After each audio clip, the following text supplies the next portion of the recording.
ভালো আছো? রান্না তো আমার কমপ্লিট। চিকেন কষা, মাছের ঝাল, ভাত, আর দাদা এখানে স্যালাডটা কাটছে। আমার পাসপোর্টের আজকের ভ্যালিডিটি শেষ হয়ে এটাকে গেছে আমরা পমফ্লেট মাছ বলি। পমফ্লেট মাছের কেজি দেখো 90 রিয়াল, মানে হ্যালো বন্ধুরা, গুড মর্নিং। সৌদি আরবের নতুন ব্লগে তোমাদের সবাইকে স্বাগত জানাই। সো বন্ধুরা, এখন সকাল 7টা বাজে। আমি ফ্রেশ হয়ে রেডি হয়ে নিয়েছি, যাব আমি আজকের পাসপোর্ট অফিসে, কারণ আমার পাসপোর্টের আজকের ভ্যালিডিটি শেষ হয়ে গেছে। তো পাসপোর্টটা আমাকে কিন্তু বানিয়ে নিতে হবে। সকালের টিফিন তো কিছু করা হয়নি, বাইরে থেকেই করে নেব। আর হ্যাঁ, আজকে একটু লুলু মার্কেটেও যাব পাসপোর্ট অফিসের কাজ শেষ হয়ে গেলে। মাছ মাংস আরে নেব, অনেকদিন মাছ মাংস খাওয়া হয়নি। তো চলো তোমরা পুরো ব্লগটা দেখতে থাকো, আশা করি তোমাদের খুব ভালো লাগবে। সুন্দরী আমার রেডি, বাট সকালে দেখতেই পাচ্ছ হালকা বৃষ্টি হয়েছে, কি অবস্থা গাড়িটার। তো চলো ডাইরেক্ট পাসপোর্ট অফিসে যাওয়া যাক। সো বন্ধুরা, টিফিন তো করা হলো না, চলে আসলাম ডাইরেক্ট পাসপোর্ট অফিসে। তো চলো আগে কাজটা সেরে নিই, তারপরে টিফিন করব। আমি সুন্দরীকে গলির ভিতরে পার্কিং করেছি, কারণ এই যে রাস্তার ধারে পার্কিংগুলো আছে এগুলো সব পেড পার্কিং, মানে পার্কিং করলেই টাকা দিতে হবে। দেখতেই পাচ্ছ এখানে সব পেড পার্কিং লেখা আছে। তো সেই কারণে আমি ওখানে পার্কিং করে দিয়ে, আর এই হচ্ছে অফিস, এইখানে এখন যাব। তো চলো যাই। ক্যামেরা অ্যালাউড আছে কি জানি না, আগে কথা বলি তারপরে তোমাদেরকে বলবো, সব কিছু দেখাবো। সো বন্ধুরা, সকালের টাইমে এসে বেঁচে গেলাম। দেখতে পাচ্ছ আস্তে আস্তে কেমন ভিড় বেড়ে যাচ্ছে অফিসে। তো ভালোই ভিড় হয়েছে। সো বন্ধুরা, আমি ভিতরে চলে এসেছি। এখানে 101 রিয়াল নিচ্ছে ফর্ম ফিল আপ করতে, আর 300 রিয়াল ভিতরে নেবে। তবে 1 মাস পরে কিন্তু আমি ডেট পাবো, পুরো ফুল হয়ে আছে ডেট। তো দেখতেই পাচ্ছ এখানে হচ্ছে পুরো হচ্ছে সেট আপ করা আছে স্টুডিও। ব্যাকগ্রাউন্ড কিন্তু সাদা দরকার। যারা রিয়াদে আছো, কেউ যদি পাসপোর্ট রিনিউ করতে চাও, আমি লিঙ্কটা কমেন্টে দিয়ে দেবো। তোমরা এই দাদাদের সাথে যোগাযোগ করে নিও, কত কি নেবে তোমরা সব কিছু দাদাদের সাথে কথা বলে নিও। তো চলো আমি ফটোটা তুলে নিই। ভাইয়া আ যাইয়ে। সো বন্ধুরা, আমার এই 3টে কাগজ রেডি হয়ে গেছে। 1 মাস পরে আমার ডেট পড়েছে, আসতে হবে আবার 1টা মাস পরে। সো বন্ধুরা, কাজ কমপ্লিট হয়ে গেছে। চলো এবার যাই হাভেলিতে। টিফিন আর করা হলো না, অনেক টাইম লেগে গেল এখানে, কারণ প্রচুর ভিড় ছিল। দেখো 10:30টার মতন বেজে গেল। সুন্দরীকে নিয়ে বেরিয়ে পড়লাম, একটু হালকা করে টিফিন করবা, তারপরে ডাইরেক্ট চলে যাব লুলু মার্কেট। সুন্দরীকে এখানে রেখে দিলাম, চলো বেলা হয়ে গেছে, হালকা করে একটু টিফিন করে আসি। তো বন্ধুরা, আমার টিফিন চলে এসছে, এই দেখো মিক্স সবজি, আর এখানে আছে পরোটা। তো চলো তাড়াতাড়ি খেয়ে নিই। তো বন্ধুরা, টিফিন কমপ্লিট, চলো এবার লুলু মার্কেটে যাই।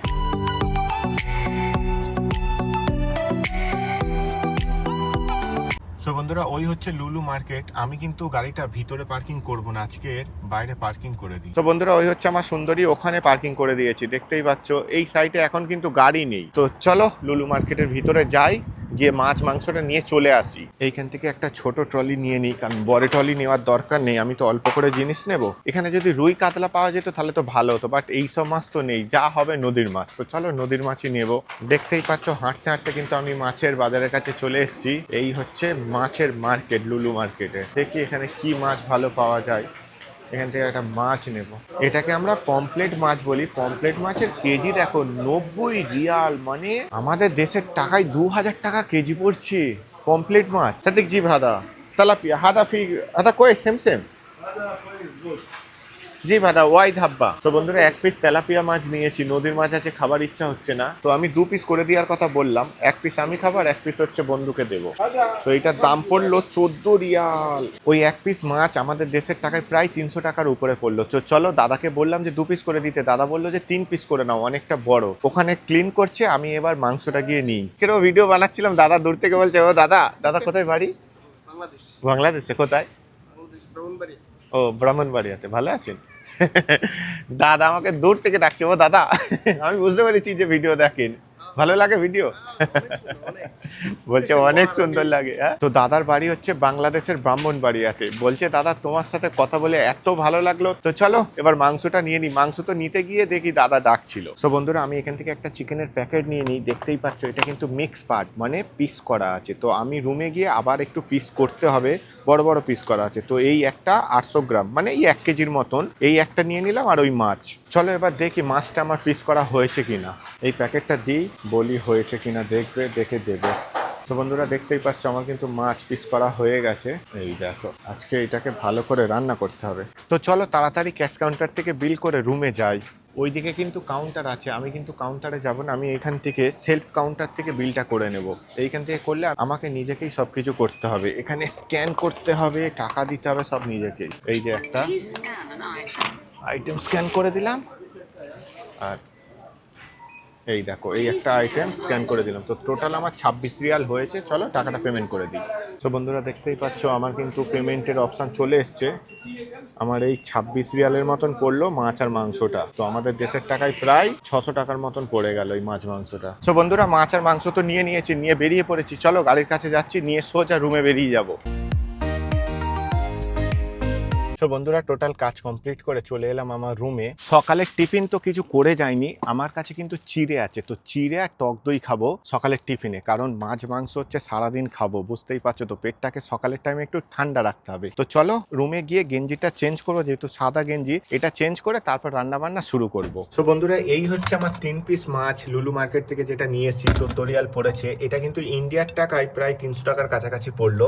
তবে জ্যান্ত মাছ বলে কিন্তু মাছটা কিন্তু খুবই সুন্দর। তো এই মাছের ঝাল আর চিকেন কষা করব। তো চলো তাড়াতাড়ি বানিয়ে নিই। আমি একটা মুর্শিদাবাদের দাদাকে আমি নিমন্ত্রণ করেছি, কবিরুল দা। তো ওনাকে বলেছি যে তুমি দুপুরবেলা আসবে আমার রুমে খেতে। তো তাড়াতাড়ি করে রান্না বান্না করে নিই, এর মাঝখানে আবার অনেক ডিউটি আছে, তোমরা তো জানো। রান্না বান্না করে তোমাদেরকে দেখাচ্ছি। তো বন্ধুরা দেখতেই পাচ্ছ আমি কিন্তু টিফিন সেরে সবকিছু জোগাড় করে নিয়েছি। এবার চিকেনটাকে আমি ম্যারিনেশন করব, তারপরে 1 ঘন্টা রেখে রান্না বান্না করব। তো চলো তাড়াতাড়ি চিকেনটা ম্যারিনেশন করে নিই। ফ্রাই প্যানে তেল গরম হয়ে গেছে, আগে আমি মাছের ঝালটা করে নেবো। তো চলো মাছটা আগে ভেজে নিই। তো বন্ধুরা মাছটা আমার ভাজা হয়ে গেছে, এবারে আমি মশলা রেডি করবো বলে পেঁয়াজটা সবে দিয়েছি। সৌদি ফোন করে বলে ছোট রানগুলোকে স্কুল থেকে নিয়ে আসতে। ওদের কিন্তু এই সময় স্কুল ছুটি হয় না, জানি না আজকে কেন নিয়ে আসতে বললো। এই হচ্ছে হাউস ড্রাইভারের প্রবলেম, কিছু করার নেই। এখন আমি গ্যাসটা বন্ধ করে দিয়ে ছোট রানগুলোকে নিয়ে আসি। চলো এটা আমার রোজগার ব্যাপার হয়ে গেছে, রান্না করতে করতে 1-2 বার ফোন আসবেই আসবে, ওই গ্যাস বন্ধ করে পালাই আর কি করব। তো চলো ছোট রানগুলোকে গিয়ে নিয়ে আসি। চলে আসলাম, এই হচ্ছে ছোট রানগুলো স্কুল। আমাকে এখন স্কুলের ভিতরে ঢুকতে হবে, কারণ এখনো ছুটি হয়নি। সৌদিকে ফোন করে ধরিয়ে দিতে হবে, উনি হয়তো বললে তারপরে আমি নিয়ে আসবো। তো চলো গাড়িটা এখানে পার্কিং করে যাই ভিতরে। তো বন্ধুরা 2 ভাইকে নিয়ে নিয়েছি, রুমে গিয়ে তাড়াতাড়ি রান্নাটা করি। চলে এলাম হাভেলিতে 2 ছোট রানকে নিয়ে। তো দরজা খুলে দিলাম, দুজনে ভিতরে ঢুকে পড়েছে। চলো এবার আমি রান্নাটা করে নিই। তো বন্ধুরা রান্না আমার কমপ্লিট হয়ে গেছে, মাংস কষা, ভাত আর মাছের ঝাল। আর ওদিকে আমাদের কবিরুল দাদাও এসে গেছে। তো বন্ধুরা আমরা খেতে বসে গেলাম, দেখতেই পাচ্ছ। এটাকে সুপ্রা বলে, অনেকে কালিরা কমেন্ট করে বলে এটাই কি। তো বন্ধুরা লাঞ্চ করতে বসে পড়লাম, দেখতেই পাচ্ছ। এই হচ্ছে সুপ্রা বিছিয়ে খেতে বসে গেছি, মাছের ঝাল আর এইদিকে আছে চিকেন কষা আর দাদা স্যালাড কেটেছে। তো চলো তাড়াতাড়ি লাঞ্চটা করে নিই। তেলাপিয়া মাছটা জ্যান্ত ছিল বলে খুব সুন্দর টেস্ট, খুবই সুন্দর। মাংসটা অনেক ভালো হয়েছে। দাদা বলছে মাংসটা অনেক ভালো হয়েছে। অনেক অনেক ধন্যবাদ দাদা। তবে অনেকক্ষণ ধরে মশলাগুলোকে না কষিয়েছি, বুঝেছো, কষিয়ে ভালো করে করেছি। তো সো বন্ধুরা সবে লাঞ্চ কমপ্লিট করেছি। মহারানী ফোন করে বললো পুরো ফ্যামিলি যাবে হচ্ছে গার্ডেন বাড়িতে, মানে আমার জায়বু যেখানে আছে। তো জায়বুকে ফোন করলাম, বলি আমরা সব আসছি, বলে আমার জন্য একটা জিনিস নিয়ে আসবি, তোর কাছে রিকোয়েস্ট রইল। আমি বলি বলো কি। তো চলো তোমাদেরকে দেখাই জায়বুর জন্য আমি কি নিয়ে যাব। জায়বু বলছে তোর কাছে যদি এক্সট্রা সেন্ট থাকে নিয়ে আসিস। তো আমি বলি এই তো আমার কাছে এক্সট্রা সেন্ট একটা আছে, এটাই নিয়ে যাই। তো চলো জায়বুর জন্য এই সেন্টটা নিয়ে যাই, আর পুরো ফ্যামিলিকে নিয়ে যাব গার্ডেন বাড়িতে। জায়বুর সাথে অনেকদিন পরে দেখা করব, গল্প সল্প করব। তো তোমরা পুরো ব্লগটা এখনো দেখতে থাকো। তো বন্ধুরা চলে এলাম জায়বুর রুমে। তো দরজা বন্ধ করা আছে, দেখি 2 প্যাকেট চিপস নিয়ে যাই। হ্যাঁ বাবু মশাই, ও বাবু মশাই। আরে ঘুমাচ্ছিল নাকি? তারপর কেমন আছো বলো? ভালো আছো? চলো। আরে বৃষ্টি হবে তো মনে হচ্ছে, অবস্থা দেখো কি হয়ে আছে, বাপরে। হ্যাঁ কি আশ্চর্য, দেখো পুরো পুকুর করে গেছে। তো চলো জায়বুর কাছে বসে এবার একটু গল্প করি, চা আরে খাই। কি করবো এখানে, এবার তো টাইম কাটাতে হবে, ওরা তো যাবে হয়তো রাত্রেবেলা। তো বন্ধুরা আমরা 3 জনে মিলে চা নিয়ে বসে পড়েছি, আর এদিকে চিপস বলে একটা কাটো। তো চিপস চা আরে খাওয়া দাওয়া করি। এই দেখো এখন 5টা 18 বাজে, ফুল দামে বৃষ্টি এসে গেছে, দেখতে পাচ্ছ এই দেখো। তো এই রকম এখন সৌদি আরবের ওয়েদার চলছে দেখো।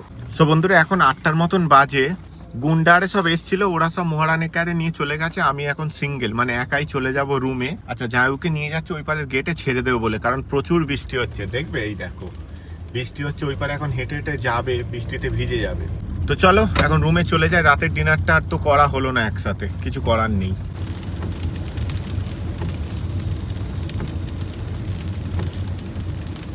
ঝড় বৃষ্টি কাটিয়ে চলে আসলাম হাভেলিতে। সো বন্ধুরা সবে তো আসলাম, গুন্ডা ভাই আমার জন্য একটা স্যান্ডউইচ নিয়েছে, বলে এই নাও তোমাকে বাবা দিল, মানে একদম গরম গরম স্যান্ডউইচ। তো চলো এইটাই খেয়ে নিই আজকে রাতের ডিনার। তবে মোটা আছে কিন্তু অনেকটা। এইটা হচ্ছে চিকেন স্যান্ডউইচ, মানে চিকেন শোরমা বলে এটাকে। সো বন্ধুরা রাতের ডিনার আমার কমপ্লিট। আজকে সকাল থেকে রাত অবধি প্রচুর কাজ করলাম, টায়ার্ড হয়ে গেছি রিয়েলি বলছি। তো চলো আজকের মতন ব্লগটা এখানেই শেষ করছি, আবার দেখা হবে সুন্দর কোনো একটা ব্লগে। তোমরা সবাই ভালো থেকো, প্লিজ লাইক করো, কমেন্ট করে জানিও, আর আমাকে সাবস্ক্রাইব করে রেখো আরও এরকম সুন্দর সুন্দর ব্লগ দেখার জন্য। টাটা।